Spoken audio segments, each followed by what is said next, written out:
लिखा, इसकी कहानी कथा बड़ी रोचक है, उसको अल्प शब्दों में सुन लेते हैं।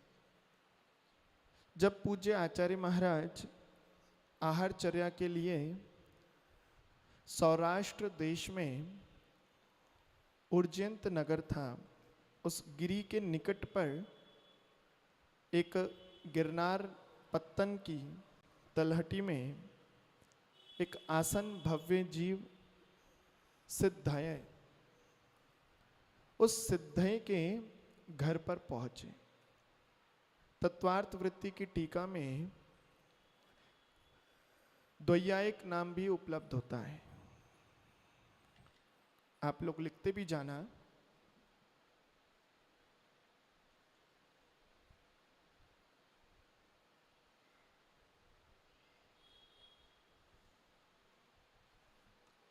ये सिद्धय नाम का श्रावक था जो ब्राह्मण था, ठीक है, द्विज कुल में उत्पन्न हुआ था।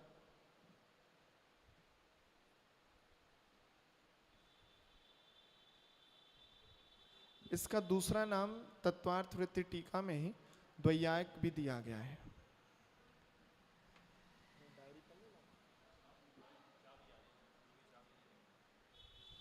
जब वे विद्वान तो था ही, उसने अपने घर में एक पटिया पर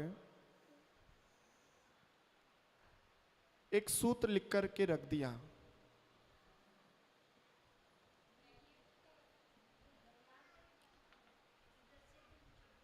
ये द्वैयाक, द्वैयाक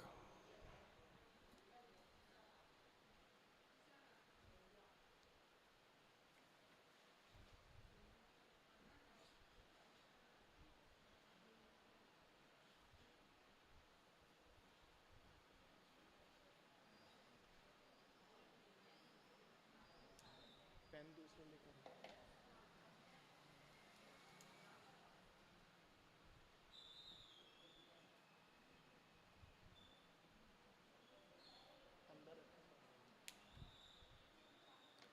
क्या सूत्र था? दर्शन ज्ञान चारित्राणी मोक्ष मार्गाः। ये सूत्र अपने घर में एक पटिया पे लगा करके रखा था, और जब मुनि महाराज आहार के लिए निकले थे, वह घर पे पड़ गए। जो द्वैयायिक था उसकी धर्मपत्नी ने पड़गाहन किया, आहार दिया, और आहार के बाद आचार्य महाराज की नज़र इस सूत्र पे पड़ी। बोले किसने लिखा? तो बोले मेरे स्वामी ने लिखा है, वे विद्वान हैं और उन्होंने अपने चिंतन से लिखा है। तो उन्होंने कहा बहुत अच्छा। तो उन्होंने क्या किया, एक जाते जाते उस सूत्र में एक शब्द जोड़ दिया,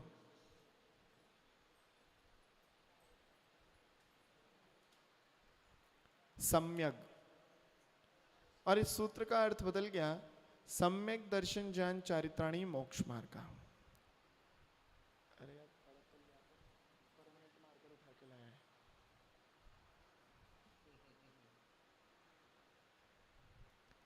जब वह चला गई मुनि महाराज, और वह द्वैयायिक नामक ब्राह्मण लौट कर आया और उसने अपने सूत्र को देखा। बोले ये किसने किया? बोले एक जैनाचार्य आए थे और उन्होंने यह सूत्र लिखा है। कहाँ गए? बोले जंगल गए। ढूंढते ढूंढते उनके पास पहुंचा और पूछने लगा कि मोक्ष क्या है? तो बोले सम्यक दर्शन ज्ञान और चारित्र की एकता मोक्ष मार्ग है।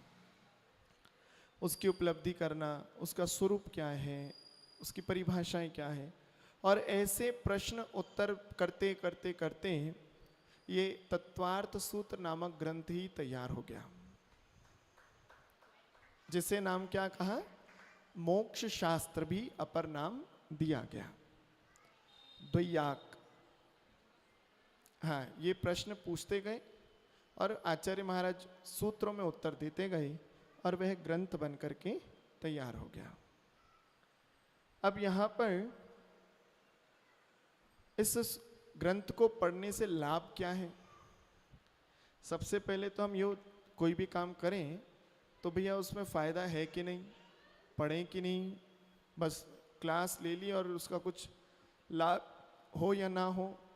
तो आचार्य महाराज ने श्लोक लिखा है, पहले उसके माध्यम से अर्थ को ग्रहण करें ताकि इस ग्रंथ को पढ़ते हुए हमारा बहुमान जागृत हो और पढ़ने में हमारा उपयोग भी लगे। और यदि हमें अर्थ ना भी ग्रहण हो तो घबराना नहीं, हम इसमें उच्चारण को लेकर के भी परिणामों के निर्मलता कर सकते हैं और प्रतिदिन इसका उच्चारण अभ्यास रूप में कर सकते हैं। ठीक।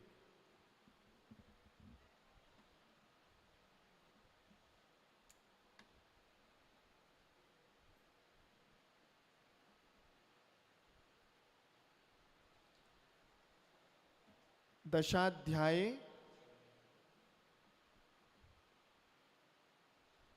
परिच्छिन्ने।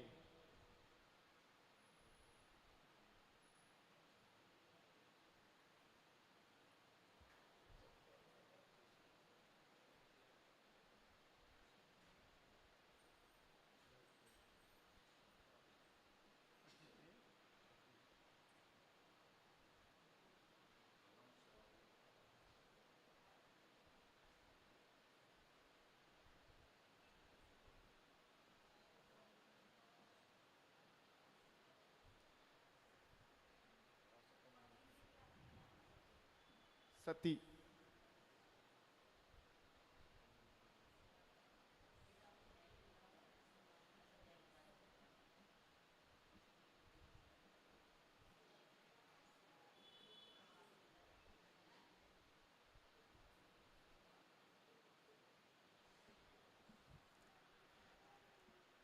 इसका एक बार उच्चारण करें। दशाध्याय परिच्छिन्ने तत्वार्थे पठिते सति फलं स्यादुपवासस्य भाषितं मुनिपुंगवैः। दशाध्याय 10 अध्याय में परिच्छिन्ने जो विभक्त हैं, तत्वार्थे तत्वार्थ सूत्र, पठिते सति जो पढ़ता है, फलम स्याद उपवासस्य उसको स्यात यानी होता है, उपवासस्य उपवास का फल प्राप्त होता है। भाषितम मुनि पुंगवई श्रेष्ठ मुनियों ने इसका वर्णन किया है। यानी जो शुद्ध उच्चारण पूर्वक तत्वार्थ सूत्र के सिर्फ ग्रंथ का पाठ करता है, सूत्र सूत्र का, उसे एक उपवास का फल मिलता है। कितना सरल है।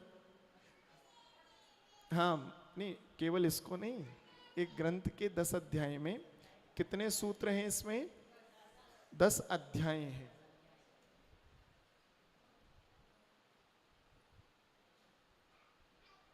और कितने सूत्र हैं?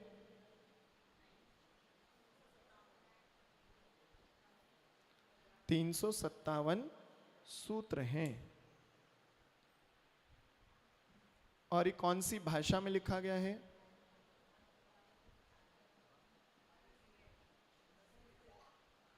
संस्कृत भाषा में लिखा गया है।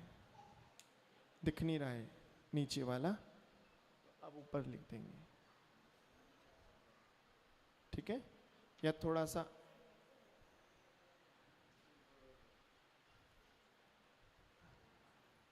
उमा स्वामी मुनि महाराज दिगंबर आमनाय में उमा स्वामी के नाम से प्रसिद्ध हैं।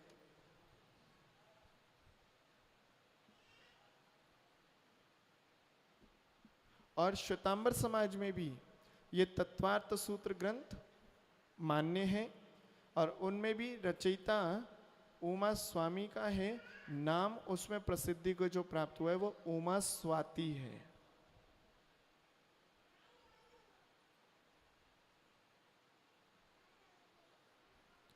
उमा स्वाति। सही है, समझ में आ रहा है ना?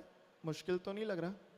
हाँ, धीरे धीरे ही सही, हम हल्के शब्दों में भी गहराई से समझने की कोशिश करें।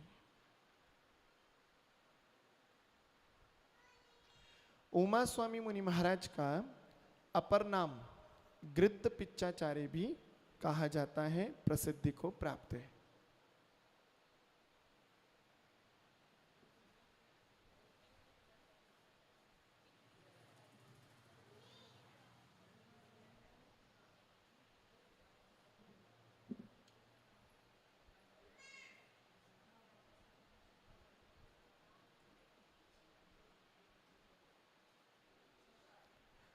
गृद्ध पिच्चाचार्य के दो अर्थ हैं। एक कहा जाता है कि इनके आकाश मार्ग से जाते हुए मोर पंख की पिच्ची खो गई थी, तब तत्काल में गिद्ध पंखों की पिच्ची बनाई थी, इसलिए इनको गिद्ध पिच्चाचार्य कहा जाता है। दूसरा इसका अर्थ ये भी लगाया जाता है, गृद्धता कहलाती है लोभ, लालच, आसक्ति। तो इन्हें संयम के उपकरण पिच्चिका में बहुत आसक्ति थी, अतः इन्हें गृद्ध पिच्चाचार्य भी कहा जाता है। पिच्चिका में आसक्ति, संयम के प्रति जागरूकता, आसक्ति होने से भी गृद्ध पिच्चाचार्य कहते थे। यहां तक क्लियर हो गया सर? चलो, अब किसी भी ग्रंथ को हम पढ़ते हैं तो हम सबसे ज्यादा घबराहट क्या होती है? अरे भैया संस्कृत है, हमें तो आती नहीं। तो संस्कृत पढ़ने के लिए ना हिंदी पढ़ना जानते हैं, तो बस जैसे हिंदी पढ़ना आता है उसी तरह से हमें संस्कृत पढ़ना चाहिए।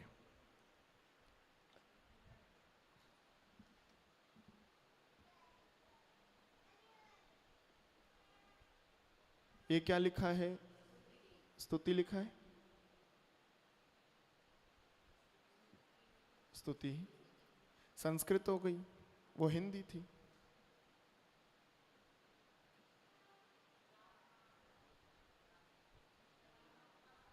संस्कृत हो गई, तो घबराहट क्यों होती है? घबराहट क्यों होती है?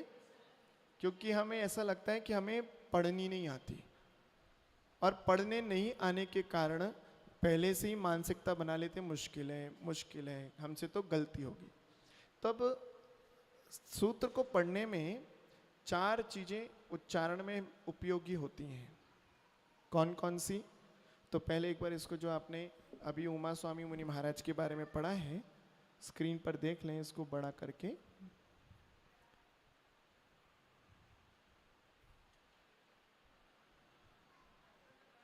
पेज डाउन करके पेज अप।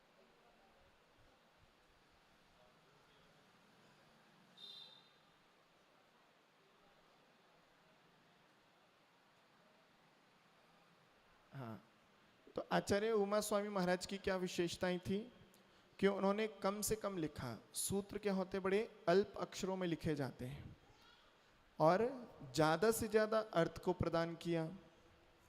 ऐसे बहुत अल्प साधु हुए, उनमें से एक उमा स्वामी मुनि महाराज प्रसिद्धि को प्राप्त हुए। कुंद आचार्य जी के पट शिष्य थे, यह हमने पढ़ लिया। और विक्रम की प्रथम शताब्दी का अंत और द्वितीय का पूर्वार्ध आपका समय था। आचार्य महाराज कब हुए? प्रथम शताब्दी में हुए, ठीक है, 900 कुछ। और 1000 की जब शताब्दी शुरू हुई तो वह द्वितीय शताब्दी हो गई। तो प्रथम शताब्दी और द्वितीय शताब्दी के बीच में हुए, यानी जन्म लास्ट में हुआ और उसमें जीवन जीते जीते द्वितीय शताब्दी में प्रवेश हो गए। जैसे अभी आप और हम लोगों का जन्म 20वीं शताब्दी में हुआ, लेकिन अब शती बदल गई, हम लोग 21वीं शताब्दी में आ गए। तो लेकिन हमारा काल क्या कहलाएगा? 20वीं से 21वीं शताब्दी, ठीक है। उमा स्वाति और गृद्ध पिच्चाचार्य भी इनके अधिक नाम है, ये हमने पढ़ लिया। प्राचीन जैनाचार्य अपने बारे में कुछ नहीं लिखते थे, इसलिए इनके बारे में ज्यादा जानकारी अपरिचित ही रह गई। तत्वार्थ सूत्र, इसके बारे में थोड़ा सा सुन लें, समझ लें, जान लें, बेसिक नॉलेज। बड़ा कर दो। यह संस्कृत भाषा का सर्वप्रथम सूत्र ग्रंथ है, जैन ग्रंथ है। इससे पहले प्राकृत भाषा में ग्रंथ लिखे जाते थे, लेकिन तत्वार्थ सूत्र पहला संस्कृत में लिखा जाने वाला ग्रंथ है। ये इसकी विशेषता है।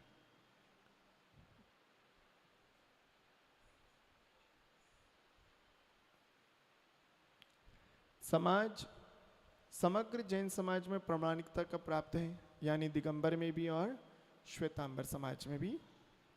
जो महत्व वैदिकों में गीता ईसाई आदि का है वो हमने इसको पढ़ लिया है, जान लिया है।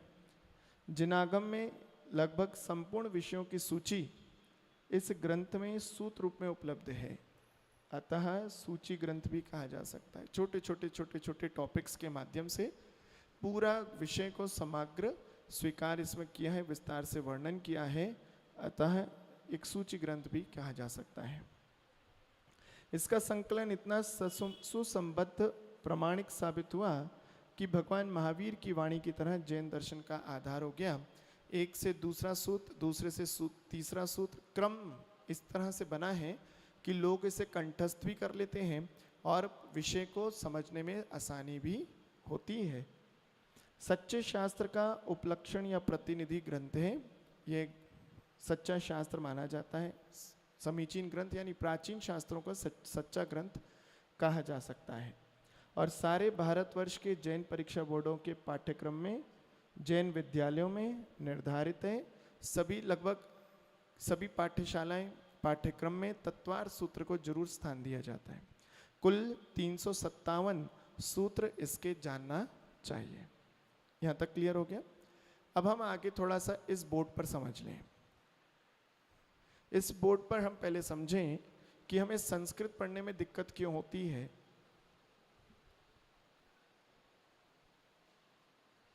उच्चारण के विषय में थोड़ा सा ग्रहण करेंगे, ठीक है। उच्चारण में जब संस्कृत पढ़ते हैं तो 4 चीजें होती हैं।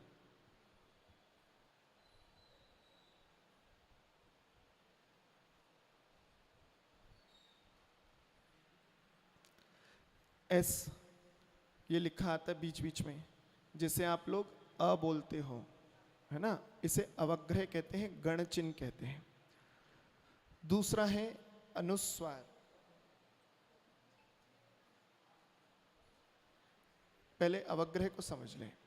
अवग्रह क्या है? गण चिन्ह है जब ये 2 शब्दों के बीच में डबल मात्रा आती है, जैसे कहते हैं एत ओत पदांते। जिस शब्द के बीच में ए और ओ आए तो वहां पर 2 शब्दों को मिलाने पर यहां पर मात्रा को गण चिन्ह में अवग्रह में परिवर्तित करते हैं।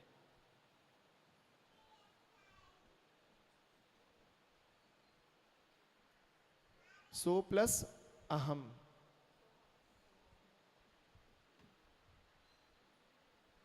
सो हम। लेकिन ये बिना गण चिन्ह के लगाने से जब इसको वापस तोड़ेंगे तो ये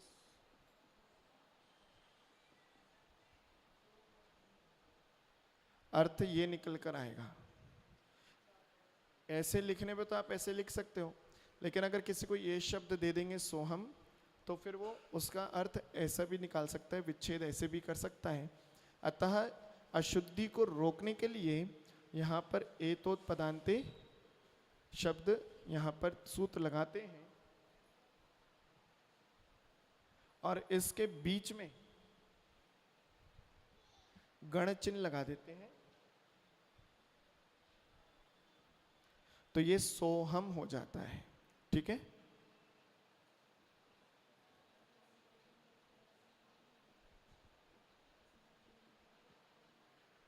ये क्या कहलाएगा?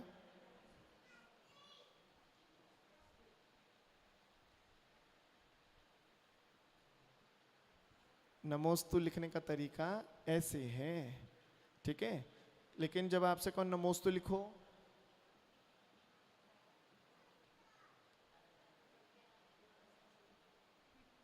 ऐसे लिख देते हो, तो ये गलत हो जाता है, ये सही हो जाता है। अब दूसरी बात, कहीं कहीं पर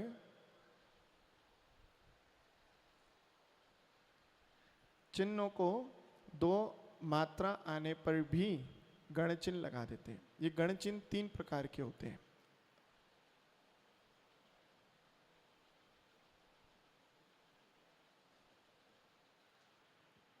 ये 3 होते हैं।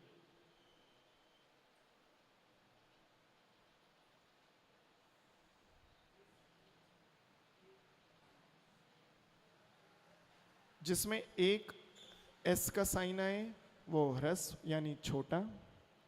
डायरी पेन ले लोगे ना तो लिखते भी रहोगे और पढ़ते रहोगे तो कुछ आगे चल के कुछ बन जाओगे।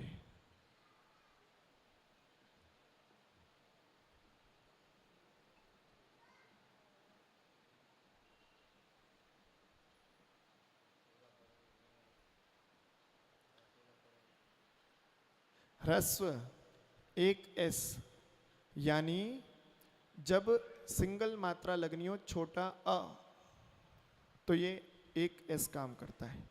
जहां बड़े आ की मात्रा आएगी वहां पर डबल एस काम आएगा। और जब गाना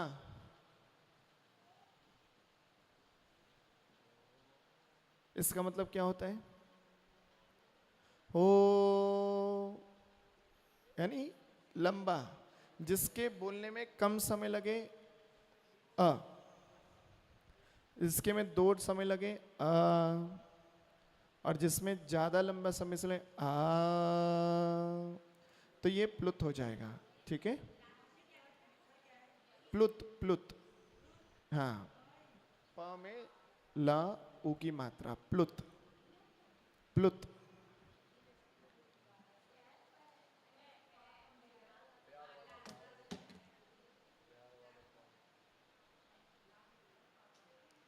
अब ठीक लग रहा है? ये क्लियर हो गया? चलो,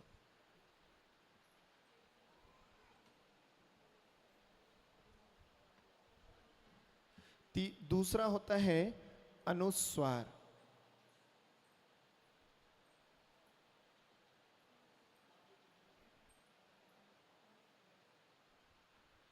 यानी जो ऊपर बिंदी लगाई जाती है उसे अनुस्वार कहते हैं।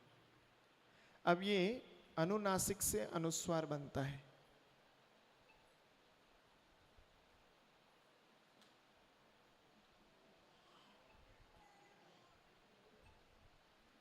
ये 5 अनुनासिक होते हैं।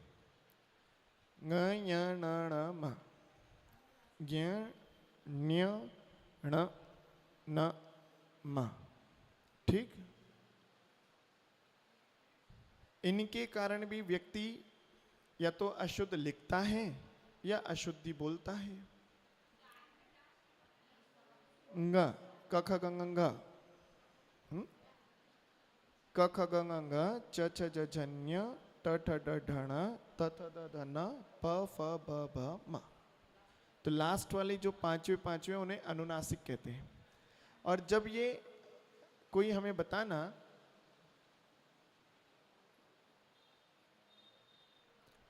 ये क्या लिखा है? गंगा। क्या लिखा है? ये गलत लिखा है। क्या लिखा है? ये गंगा नहीं लिखा है, ये गलत लिखा है। सही कैसे लिखेंगे? ये बड़े बुजुर्गों को मालूम है, पहले यही चलता था। अब लोग आलसी हो गए, इसलिए ज्यादा शाइनी खर्च करते और सीधा बंदी लगा देते हैं। सही तरीका क्या है?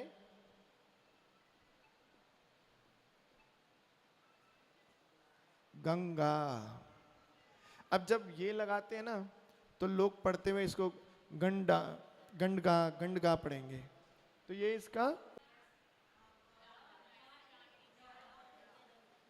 इसका उच्चारण क्या है? अंग अंग ग अंग। तो गंगा बोल रहे हो ना आप, गंगा, चंगा, मंगा, ठीक है, मांगा, ठीक है। हाँ, ये है ना, उसमें क्या लिखा है? ये दोनों गा हैं, ये तो एज इट इज लिखे हैं, लेकिन ये बिंदी को मिटा करके ये कर दिया। ठीक है, अब चूंकि ये मात्रा के नीचे आना चाहिए तो पहले तो ये ऐसे लिखा, अब ये ऊपर जा रही है बिंदी का, तो पहले ग लिखा, इसको जोड़ते हुए ग लिखा और आ की मात्रा, तो क्या बन गया? गंगा। ठीक है।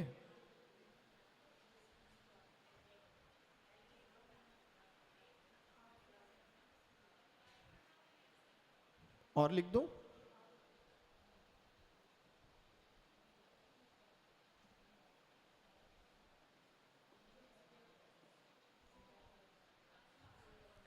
कंघा। क्या है? कंघा।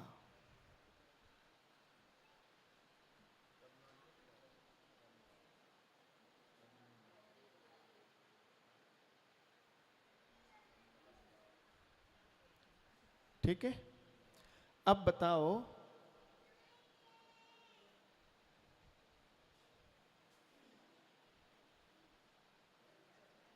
अब कैसे लिखोगे?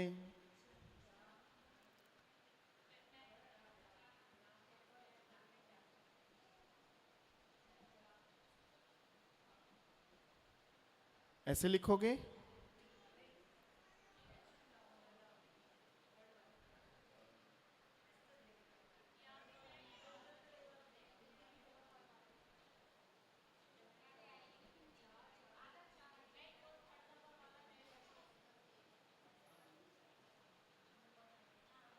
क्या आएगा?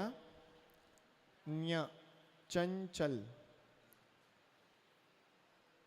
लिखना भी आना चाहिए और बोलना भी आना चाहिए, तभी हम संस्कृत का उच्चारण या हिंदी का भी उच्चारण शुद्ध कर सकते हैं।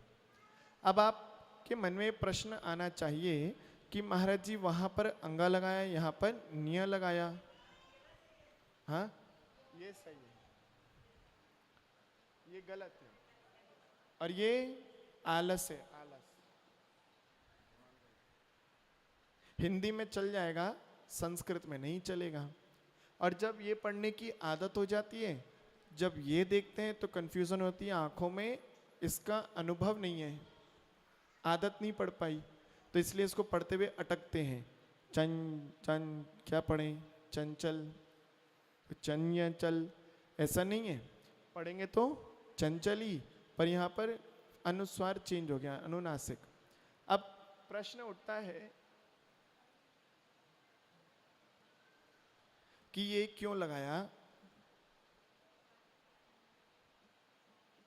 ये क्यों नहीं लगाया, ये क्यों नहीं लगाया? ये भी तो सब एक से अर्थ बन रहे हैं, पर ये दोनों गलत हैं। क्यों? अभी हमने पढ़ा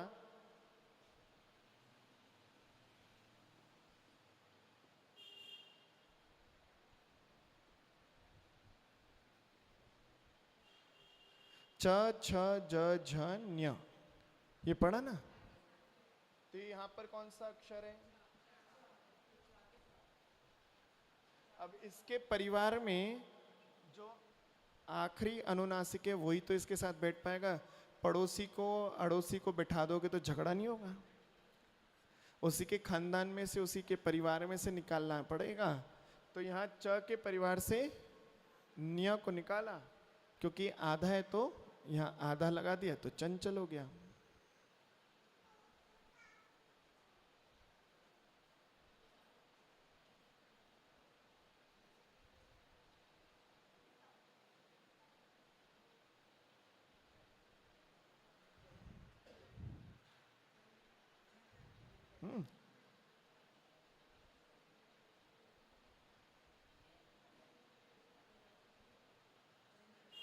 ठीक है ना?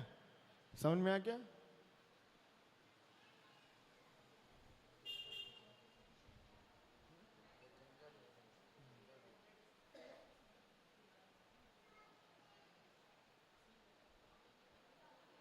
क ख ग घ था, इसलिए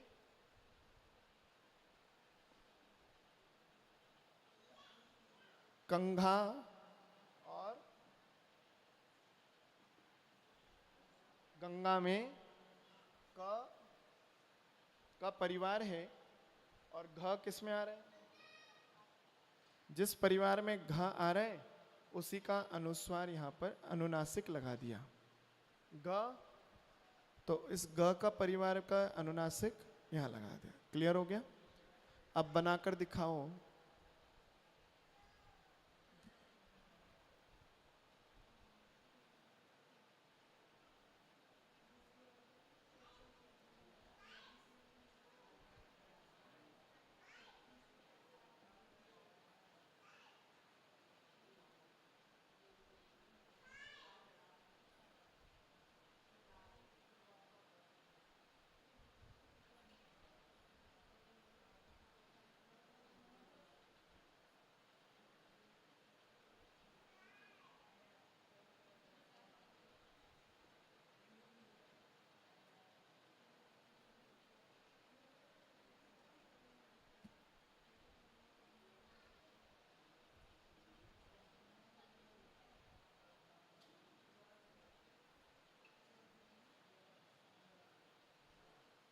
जल्दी बताओ।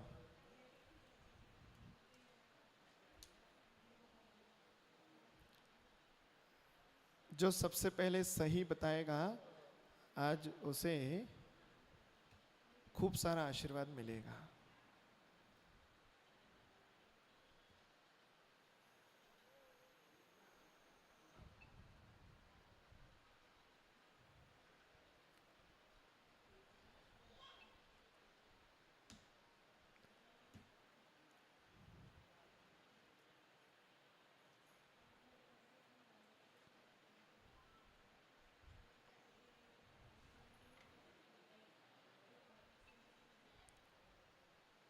चलो देखते हैं यहां पर।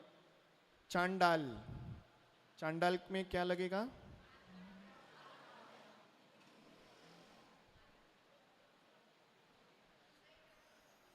रणमोकार का लगाया ना, तो सही हो गया। अपना टिक लगा लो। चंद्रमा में है?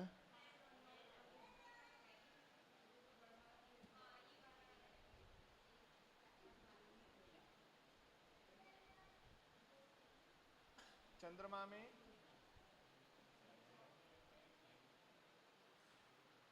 न, क्योंकि ये त थ द ध न में आता है। मंजूरी में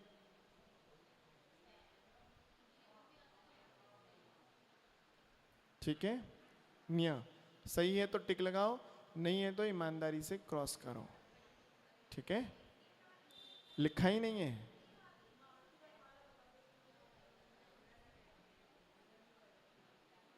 मंगल, ठीक है। अ आ इ ओ क ख ग घ ङ छ छ ज छ ञ ट ठ ड ढ ण त थ द ध न और प फ ब भ म। ठीक है। चम्मच,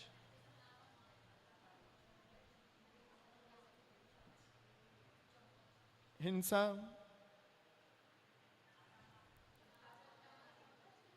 हाँ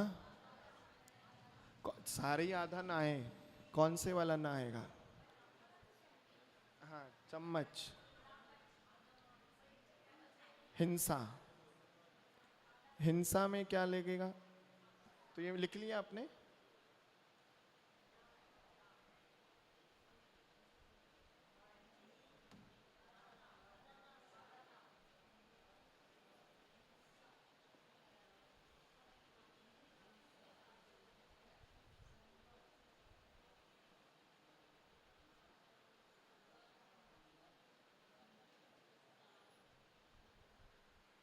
जल्दी जल्दी बताओ।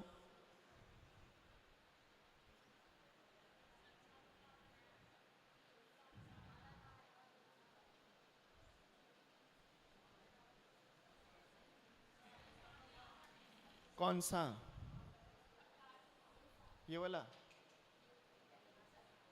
संसार में ये वाला ना कह रहे हैं, सही कह रही हैं क्या? नहीं तो कौन सा आएगा?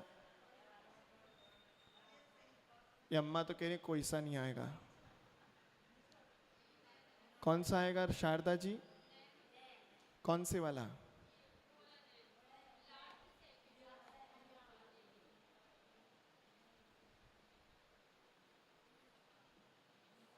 इसमें इसमें इसमें और इसमें संस्कार में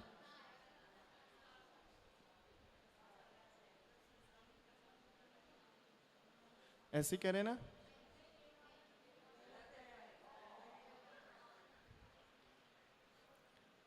ये सभी गलत हैं।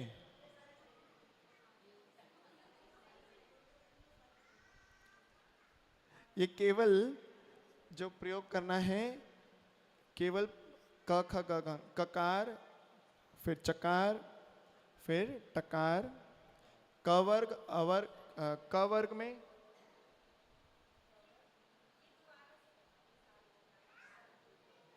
क वर्ग में, च वर्ग में, ट वर्ग में, त वर्ग में और ये प वर्ग में। वर्ग कहते हैं समूह को, ये उसमें प्रयोग होंगे बस। इसके बाद य र ल व श श स ह, इन सब में बिंदी ही आएगी जिसे अनुस्वार कहते हैं। ठीक है, इसमें कोई ना नहीं आएगा, ये ऐसे ही लिखा जाएगा, यही सही तरीका है।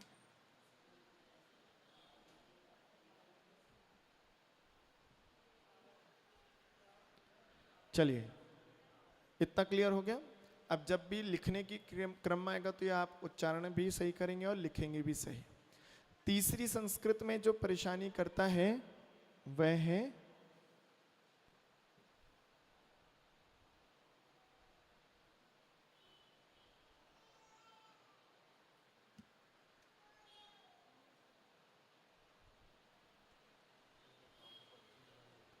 उच्चारण।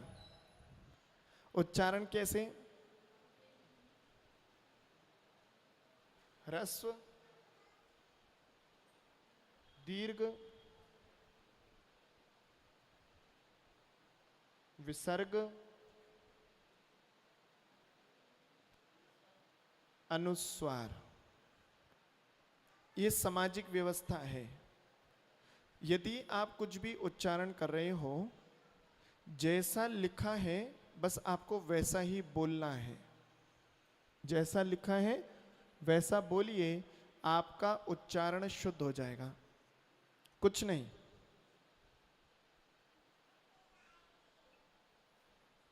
क्या लिखा है ये? हाँ,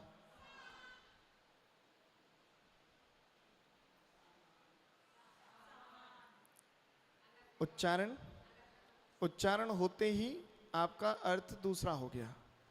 समान का मतलब होता है बराबर, सब एक बराबर हैं। और सामान का मतलब होता है वस्तु, लगेज। तो अ की मात्रा लगते ही आपका अर्थ अनर्थ बदल गया। तो आपको यही ध्यान रखना है कि जैसा लिखा है, ठीक है।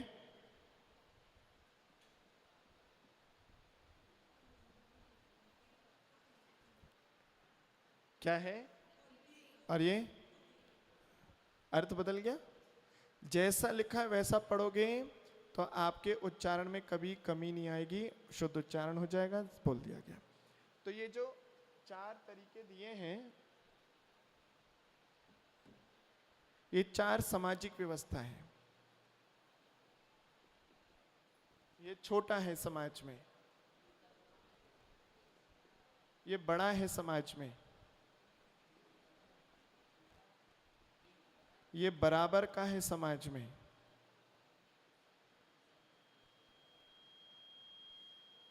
ये अहंकारी है। अनुस्वार कहाँ लगता है? सर के ऊपर, तो अहंकार।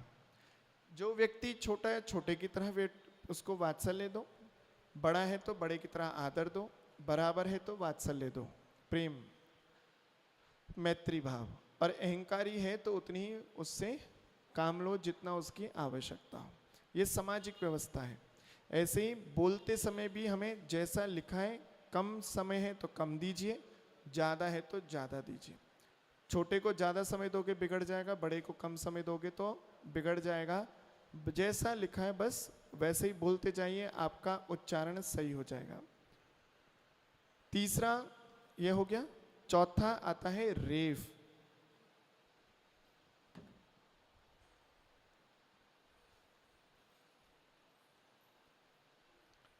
रेफ क्या होता है? रेफ होता है सिर्फ र शब्द की मात्रा। ये 3 प्रकार की होती है।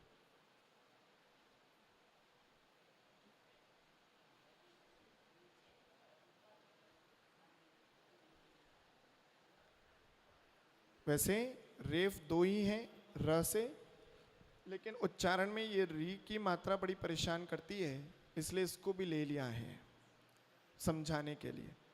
अन्यथा एक ये और एक ये होती है। एक होती है स्वर संधि। जब स्वर संधि होती है और उसमें पीछे व्यंजन होता है तो मात्रा र की ऊपर चली जाती है। आधा र आने पर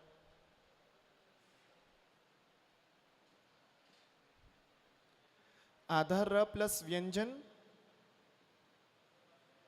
तो मात्रा ऊपर चली जाएगी। ठीक। व्यंजन आगे हो और पीछे रेफ हो तो नीचे नीचे आ जाएगी। ठीक है।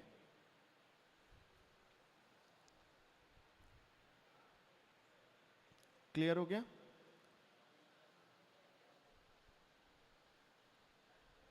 अब इन दो के उदाहरण समझ लो जरा।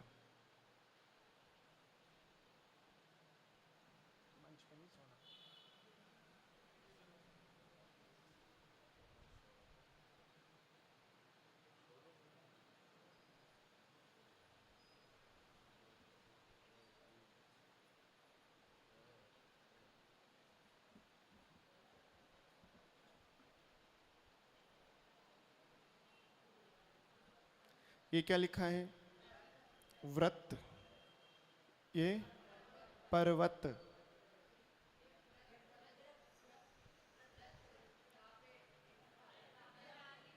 वृत्त। अब आप इसको व्रत पढ़ दोगे तो गलत हो गया। ज्यादातर क्या करते हैं लोग, ये री की मात्रा को र पढ़ देते हैं। ठीक है, और यहां उच्चारण गलत हो गया। ये क्या है? ये र नहीं है, ये री की मात्रा है। और री की मात्रा को चूले वाली मात्रा बनाते हैं, लेकिन उच्चारण में वृत्त बोलने से तो लोग इसे र समझ लेते हैं। ये तो व्यंजन ही नहीं है, स्वर है। ठीक। ये विषय यहां पर हटा दिया, इसका परिवार अलग है। अब बच्चे हमारे पास ये दो। जब हमने ये लिखा है र नीचे, तो ये पढ़ो, पहले कैसे पढ़ोगे? व्र।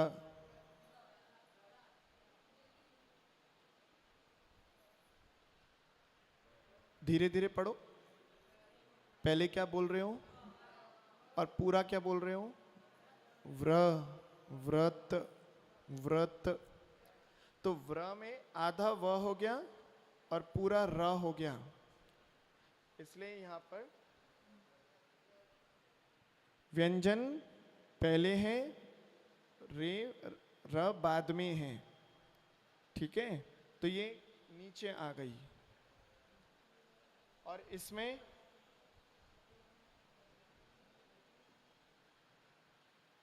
र पहले है, व्यंजन बाद में है, अतः मात्रा ऊपर चढ़ गई। क्लियर हो गया? अब देखो, समझ में आ रहा है कि नहीं आ रहा है? नहीं आ रहा तो पूछो। चलो इसके थोड़े और उदाहरण देख लेते हैं।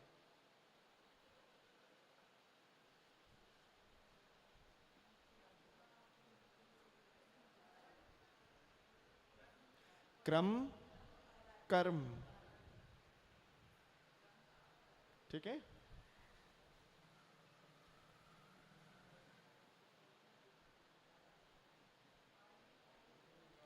धर्म, शर्म, व्याकरण, उच्चारण के लिए वर्मा। ठीक है।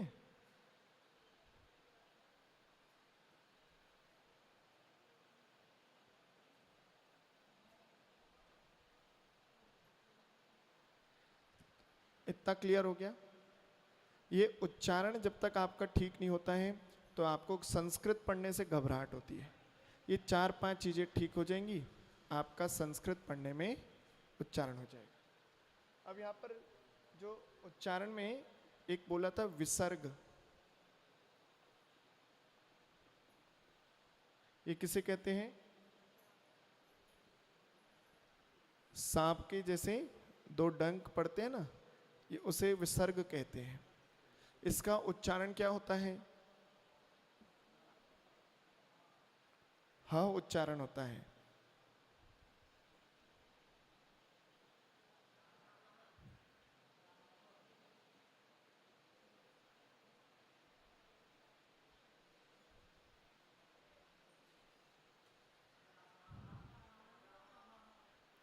ये रामः और ये रामाः।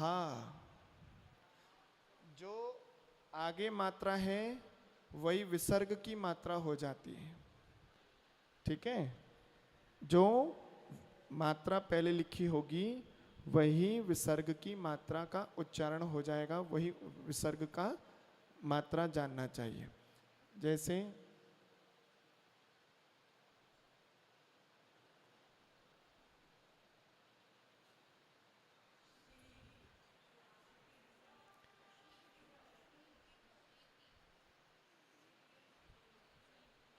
शीति ही, शीति ही, ती की मात्रा लगी ना ता में, और फिर विसर्ग है तो शीति ही। ठीक है।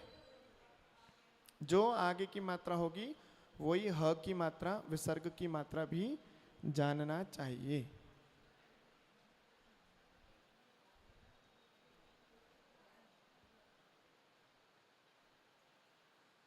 ठीक है।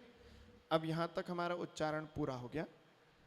हम ग्रंथ को पढ़ने के साथ साथ उसके गहराई को समझने की कोशिश करेंगे, लेकिन आप लोगों को हमारा साथ देना पड़ेगा। घबराना नहीं है, डटे रहना है। थोड़ा बहुत प्रारंभिक कक्षा में सरल सरल इसलिए लिया है ताकि आपको अच्छा लगने लगे। ठीक है। अब आपने एक प्रश्न नहीं पूछा, मैं पूछूं आपकी तरफ से? महाराज जी ये व्रत लिखा था, आप कह रहे हो र पूरा है, व आधा है और दिख तो ऐसे रहा है, इसको तोड़ेंगे तो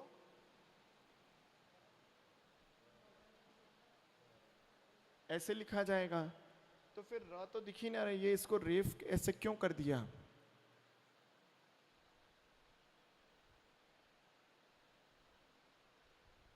ये क्या है?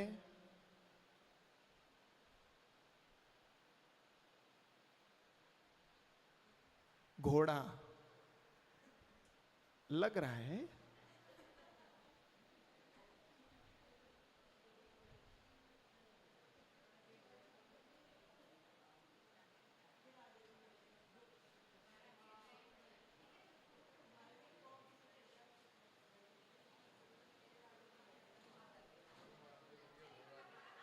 ये क्या है? इसके ऊपर राजा या आदमी बैठा है।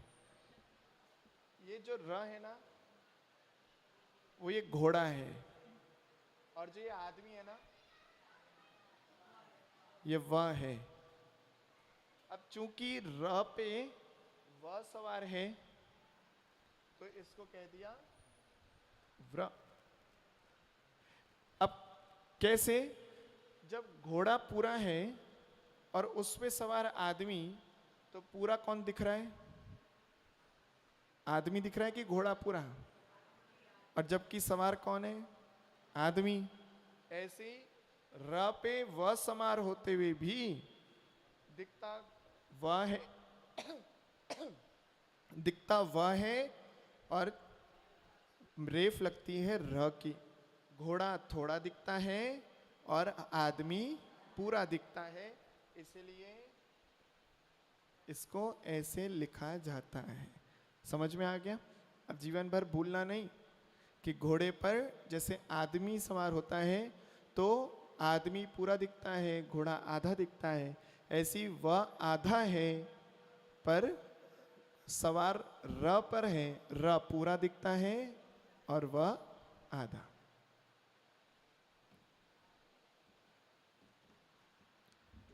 चलो मंगलाचरण एक बार फिर से पढ़ ले।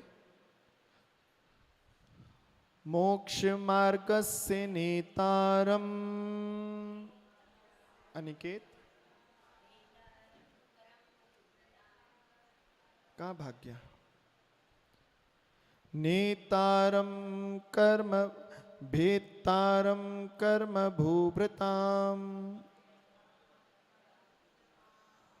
जल्दी कर ले।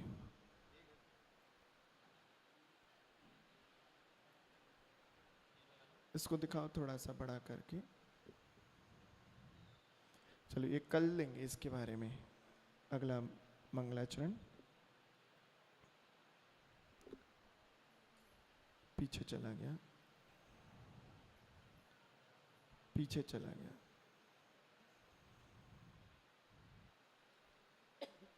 बस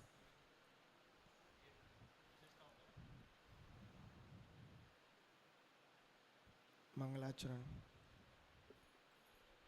पीछे करो।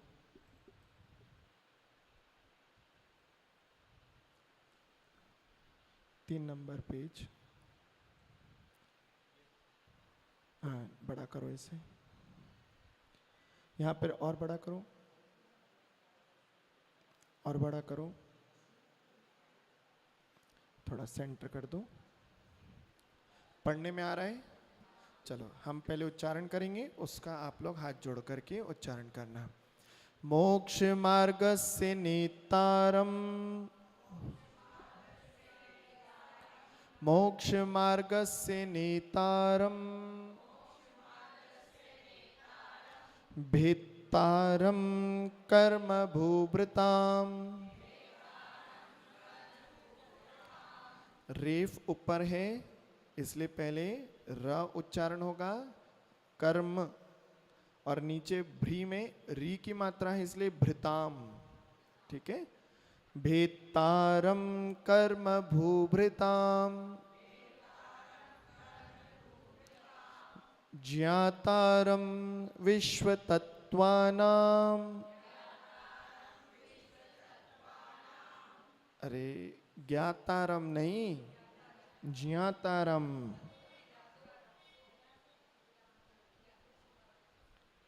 क्या लिखा है ये? क्या लिखा है ये? ये क्या लिखा है? तो इसमें अंतर क्या है? हाँ, ये संयुक्त अक्षर है। संयुक्त अक्षर कैसे लिखे जाते हैं?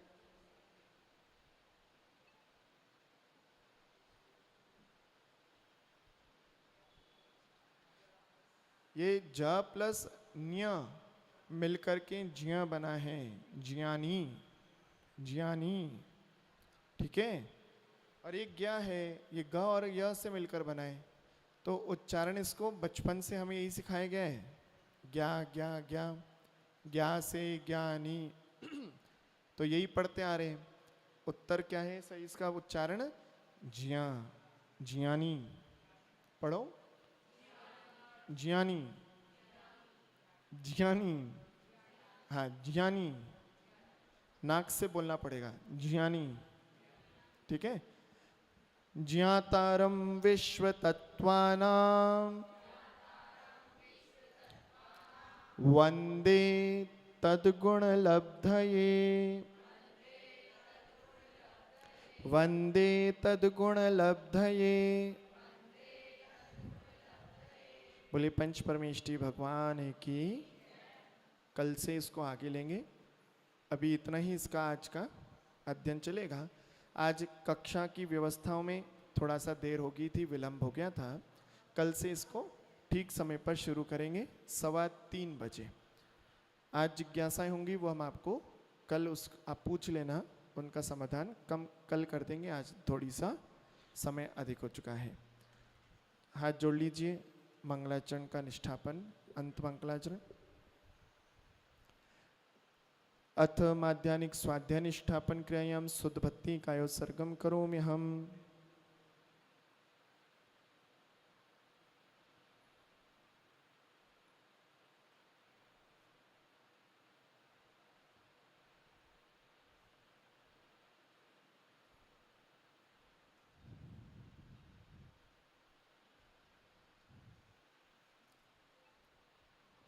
कोटिशतं द्वादशैव कोट्यो लक्षाणि शीतिस्त्रधिकानि चैव पञ्चाशदष्टौ च सहस्रसङ्ख्या मितच्छ्रुतं पञ्चपदं नमामि।